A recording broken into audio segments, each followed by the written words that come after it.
नमस्कार सभी को।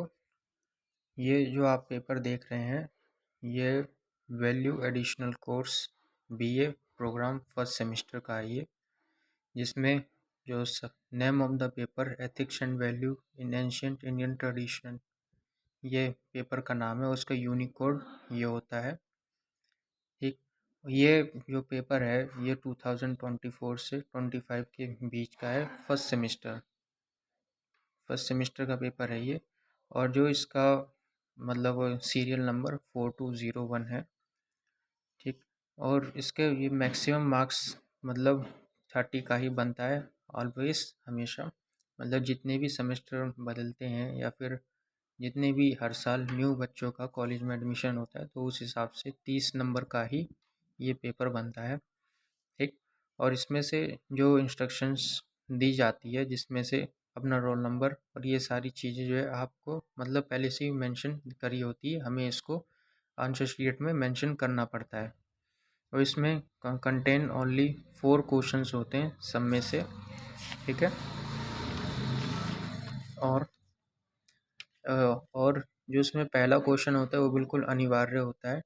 1 क्वेश्चन इज कंपल्सरी, और जिसमें से हमें अटेम्प्ट को attempt of the remaining 3 questions, जो बाकी के 3 क्वेश्चंस हैं उसमें से हमें ओनली 2 को ही अटेम्प्ट करना पड़ता है।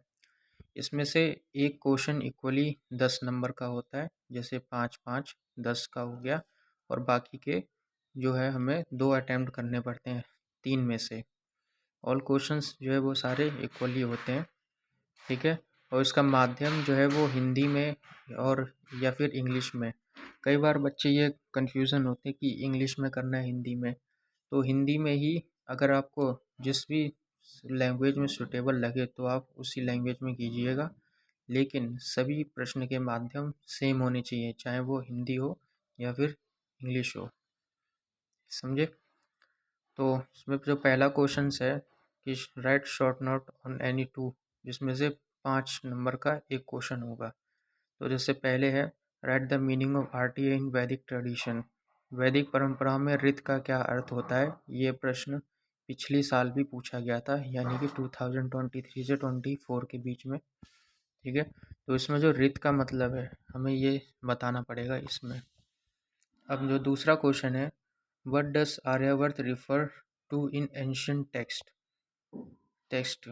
प्राचीन ग्रंथों में आर्यवर्त से क्या अभिप्राय है? मतलब हमें ये बताना पड़ेगा कि आर्यवर्त क्या है, या फिर प्राचीन ग्रंथों से आर्यवर्त से क्या मीनिंग होता है, क्या मतलब निकलता है ये। और जो तीसरा है, तो कॉन्सेप्ट ऑफ पुरुषास्त्र चौतस्य, मतलब पुरुषार्थ चतुष्टय की संकल्पना क्या है, हमें ये बताना पड़ता है। ये एथिक्स एंड वैल्यू का पिछले साल भी ये क्वेश्चन पूछा गया था। ठीक, अब जो नेक्स्ट क्वेश्चन है, right the ethical dimension of धर्म इन शेपिंग सोसाइटल नॉर्म्स। मतलब जो धर्म के नैतिक आयामों की व्याख्या करें और ये कैसे सामाजिक मानदंडों को आकारित करता है, इस पर चर्चा करें। इसमें धर्म के जितने भी आयाम होते हैं हमें उसके बारे में बताना पड़ता है कि ये नैतिकता की भावना को किस तरह से मानव में एक जागृत उत्पन्न करता है। ठीक है, और ये कैसे समाज के मानदंडों को एक शेप देता है। ये क्वेश्चन बहुत इंपॉर्टेंट होता है, ये पिछले साल भी पूछा गया था। धर्म से रिलेटेड ये हर साल ही पूछा जा रहा है। ठीक, तो थर्ड क्वेश्चन है, analysis the ethical framework provided by Jain and Shramik tradition for achieving liberation. Jain और श्रमिक परंपराओं द्वारा प्रदान किए गए मोक्ष प्राप्ति के लिए नैतिक ढांचे का विश्लेषण किए।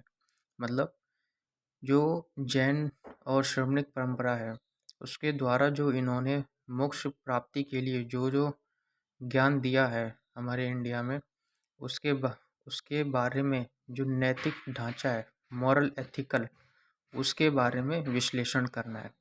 ठीक है, जैसे जैन और श्रमिक परंपराओं का टेक्स्ट में इसका क्या मतलब है, या वर्तमान स्थिति में इन दोनों के ज्ञान का क्या प्रतिरूपण मिल रहा है। ठीक है, तो ये क्वेश्चन जो है श्रमिक ट्रेडिशन वाला, ये भी इम्पॉर्टेंट है।